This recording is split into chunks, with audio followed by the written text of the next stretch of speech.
मित्रों नमस्कार।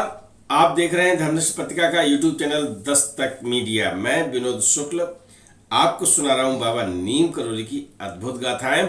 और आज हम आपको लिए चलते हैं लखनऊ। कहाँ? जो महाराज जी का ऑफिस है, मैंने आपको वहाँ अहमद मेहरोत्रा जी से मिलवाया था ना, ये देख लीजिएगा। इसी मकान में आपको लिए चलते हैं। महाराज जी यहीं विराजमान हैं और भोजन प्रसाद का कार्यक्रम चल रहा है। ये अनुभव शरद कपूर जी का है। इनके पिताजी के बहुत सारे वीडियो मैंने आपको दिखाए हैं। Doctor SL. कपूर, आपको याद होगा ना, फटी चप्पल वाला लड़का है ना, शादी वाली बात का। तो उनके पुत्र हैं शरद कपूर, और ये उस समय अपने पिताजी के साथ खुर्शीदाबाद लखनऊ में एक जगह है, वहां रह रहे हैं और यहां पर आते जाते हैं क्योंकि उनके पिताजी की ये ननिहाल है, तो एक रिश्ता है, ठीक है ना। तो वहां पर जब आते हैं तो महाराज जी का स्नेह मिलता है, प्यार मिलता है, और ये सेवा करते हैं। क्या करते हैं? महाराज जी के इर्द गिर्द रहते हैं। महाराज जी की कभी पानी लाते हैं, कभी भोजन प्रसाद करते हैं। तो अक्सर इनकी ड्यूटी ये लगती है कि महाराज जी जब भोजन प्रसाद लेते हैं और डॉक्टर एस.एल. कपूर की मामी और इनकी दादी हो गई है ना, ये रिश्ते हैं। ये रिश्ते भी मैं आपको समझाता जा रहा हूँ क्योंकि मामी, भाभी, बुआ, चाची, इनको अंग्रेजी में सब आंटी कह के एक शब्द में पिरो दिया जाता है। और हमारे यहाँ मामी को मामी कहते हैं, बुआ को बुआ कहते हैं, है ना। तो हम वो रिश्ते समझाने का प्रयास कर रहे हैं। तो जो प्रेमवती मेहरोत्रा जी हैं, जगत नारायण मेहरोत्रा जी की पत्नी, तो डॉक्टर एस.एल. कपूर के वो मामा और मामी हैं।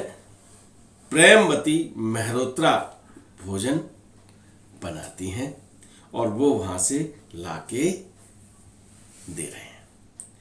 तो एक दिन भोजन प्रसाद महाराज जी पा रहे हैं कक्ष में बैठे हुए, और ये नीचे वाली रसोई से भोजन ला रहे हैं, रोटी ला रहे हैं। अब महाराज जी पूछते हैं, कौन सी रोटी लाया है? तो शरद कपूर जी कहते हैं, बाबा जी गेहूं की लाया हूं। गेहूं की क्यों लाया है? अब तो जो बन रही है वही लाएंगे। चने की क्यों नहीं लाया? तो अब वो शरद कपूर वो गेहूं की रोटी रख देते हैं, नीचे जाते हैं और देखते क्या है, कहना नहीं पड़ा है, प्रेमवती जी चने की रोटी मतलब सेक रही हैं। अब चने की रोटी वो लेके आ रहे हैं। चने की लाया है, ज्वार की क्यों नहीं लाया? अब देखिए, बोले महाराज जी ला रहा हूं। वो नीचे आते हैं, देखते क्या है कि ज्वार की रोटी सेक रही हैं। कई तरह का आटा वो लगा के रख लेती हैं और महाराज जी को, और महाराज जी शरद से कह रहे हैं, क्यों लाया, क्यों लाया? अब ये जब पूछते हैं तो जिस तरह के आटे की रोटी वो बताते हैं, उसी आटे की रोटी नीचे जाके देखते हैं कि उनकी दादी सेक रही हैं। दादी लगती हैं रिश्ते में, क्योंकि पापा की जो मामी होती हैं तो दादी कहलाती हैं। तो दादी वही रोटी आपको सेकती हुई मिलती हैं और प्रसाद देते हैं। और महाराज जी को चने की रोटी जो है बहुत ज़्यादा पसंद थी। हमने आपको सुनाया था कि माथुर परिवार जब वृंदावन में जाता है तो उनकी बेटी ये सोचती है कि आज महाराज जी चने की रोटी हमें प्रसाद में दे दें, तो वो अपने कमल में से निकाल के दिया करते थे।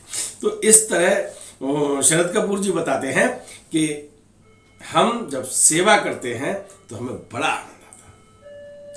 अब होता क्या है कि इस भोजन बन रहा है, भोजन दिया जा रहा है, फिर महाराज जी ने भोजन प्रसाद पा लिया, शरद कपूर बैठ गए, पैर दबाने लगे। जा, अब हो गया। महाराज जी उनको कहते हैं, और ये उनके साथ रिश्ता बना रहा। जब अनंत यात्रा पर निकल गए, शरद कपूर जी कहते हैं कि एक बार को बड़ा धक्का लगा, लेकिन हमको अब नहीं लगता, और तब से अब तक शरद कपूर जी की भी फोटो दिखा दीजिएगा। तब से अब तक कभी नहीं लगा कि महाराज जी हमारे साथ नहीं है। मेरी जिंदगी में बहुत सारे झंझावात आए, हमने महाराज जी को याद किया, बाबा जी से अपनी बात रखी, और मेरे मन का नहीं हुआ तो उनके चित्र के सामने जाके उनसे लड़ा, अपनी बातें कही। और आप यकीन मानिए कि उन बातों को महाराज जी ने पूरा किया, ये शरद कपूर का कहना है। और फिर ऐसा नहीं है कि हम उनसे लड़ते ही लड़ते हैं, हमारा काम जब वो कर देते हैं तो मैं उन्हें थैंक यू भी कहता हूं। उनका लड़ने और झगड़ने और धन्यवाद का रिश्ता बाकायदा कायम है। मित्रों, ये सिलसिला उनका यूं ही चलता रहे। और भक्तों से भी मैं ये कहूंगा, महाराज जी के जो भक्त हैं, आप उनसे लड़ झगड़ भी सकते हो, आप अपनी बात कह सकते हो, क्योंकि वही हमारे परिवार के मुखिया हैं, और मुखिया से लेकिन संसदीय भाषा में, ठीक है ना। नहीं ये कह दोगे आपने कह दिया था लड़ झगड़ सकते हो तो बस लड़ने के लिए एकदम आमादा हो जाओ, है ना। ऐसा मत करना। प्यार से महाराज जी बहुत सुनते हैं, जब आप याद करते हैं तो आपके सारे काम बना देते हैं। ये शरद कपूर जी का कहना है। तो कभी शरद कपूर से मिलते हैं, उनके रूबरू, उनके मुखारबिंद से उनके अनुभव सुनते हैं। तब तक के लिए आप हमें देंगे इजाजत। राम राम। कथा आपने सुन ली है, और 1 मिनट में और आपका चाहूंगा। आपने पूरा वीडियो देखा है तो इसका मतलब है कि आपको महाराज जी में गहरी रुचि है। तो मैं आपको बता दूं कि मैंने 700 के लगभग कथाएं सुनाई हैं, और जितना जितना महाराज जी के बारे में खोजो, जानकारी का सागर उतना ही गहरा होता जा रहा है। तो मैं ये सब और बहुत कुछ महाराज जी के बारे में लिखित में अब जानकारी भी दे रहा हूं, क्योंकि धर्मदृष्टि पत्रिका विभिन्न विषयों पर निकल रही थी। मैंने उसको महाराज जी को समर्पित कर दिया है, 4 अंक निकाल चुका हूं। प्रकाशित 4 अंक सदस्यों के लिए हैं, और हम विश्व के 23 देशों में और देश के प्रत्येक राज्य में प्रिंट रूप में या डिजिटल रूप में पत्रिका आप सबके घर में पहुंच रही है।